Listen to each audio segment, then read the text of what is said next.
जब लियन ने एबल को ये बताया कि वो दोनों जिस लाल धागे से कनेक्ट है, ल्यूसिया उस लाल धागे को तोड़ सकती है, फिर उन दोनों को मरने का डर नहीं रहेगा। लेकिन एबल गुस्से से मना करता है कि मैंने इस बात की परमिशन कब दी। लियन उसे ये बता ही रही थी कि हमने ये तय तो किया था कि जब जाने का वक्त आएगा तब हम लाल धागा तोड़ देंगे। तब एबल जोर से चिल्लाता है कि इसका मतलब तुम्हें जब जाना होगा तब मैं तुम्हें नहीं रोक पाऊंगा। लेकिन मैं कभी भी उस धागे को तोड़ने की बात पे सहमत नहीं था। मैं उस डोर को नहीं टूटने दूंगा। मतलब कि उस लाल धागे की वजह से ही उन दोनों के अंदर एक दूसरे के लिए फीलिंग्स है। अगर वो धागा टूट गया तो वो एक दूसरे से प्यार करना बंद कर देंगे।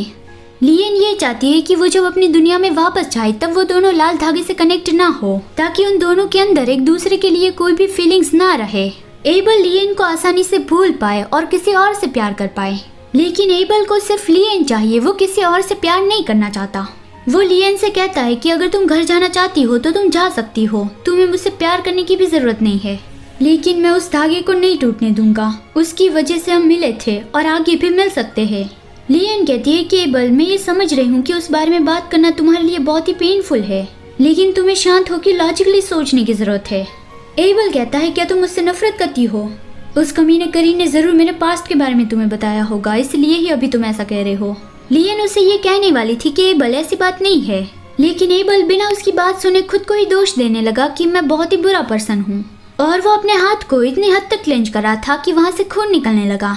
लियन उसे रोकती है कि एबल, ये तुम क्या कर रहे हो, तुम्हारा खून बह रहा है। लेकिन एबल और ज्यादा ही ज्यादा डार्क सोचने लगा कि मेरा जन्म हुआ वही सबसे बड़ा एक नाइटमेयर था। जन्म होने से पहले मैं हजारों मासूम लोगों की आत्माएं निगल गया, और जब मेरा जन्म हुआ तब मैंने मेरी माँ को मार डाला। एबल हजारों सालों से अनगिनत लोगों की जानें लेता आया है।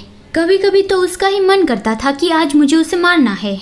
वो चाहता था कि कोई उसे समझे, लेकिन जो उसने किया था उस वजह से उसे डर लग रहा था कि वो किसी को ये कैसे कह सकता है कि कोई उसे समझे। फिर लियन उसकी लाइफ में आई। हजारों सालों के बाद कोई उसे ऐसा मिल गया जिससे वो प्यार करने लगा। तो फिर अभी वो ये बिल्कुल भी नहीं चाहता कि वो लियन से प्यार करना बंद कर दे।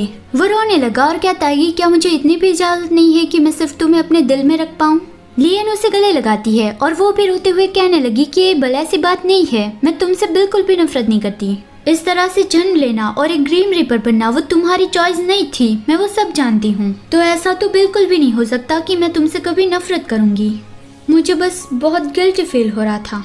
एबल उसका फेस अपनी ओर करता है और कहता है कि तुम्हें बिल्कुल भी बुरा महसूस करने की जरूरत नहीं है, तुम जैसी हो वैसी ही रहो, क्योंकि मैं तुम्हारे उसी रूप से बहुत ज्यादा प्यार करता हूँ।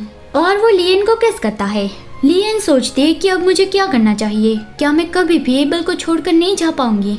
फिर उन दोनों को ऐसे ही गले लगाए हुए नींद आ गई। जब लियन की नींद खुली तब एबल अब भी सो रहा था। तो वो सोचती है कि एबल तो हर बार मुझसे जल्दी जाग जाता है। लगता है कि जब मैं ल्यूस में थी तब वो एक भी पल नहीं सो पाया है।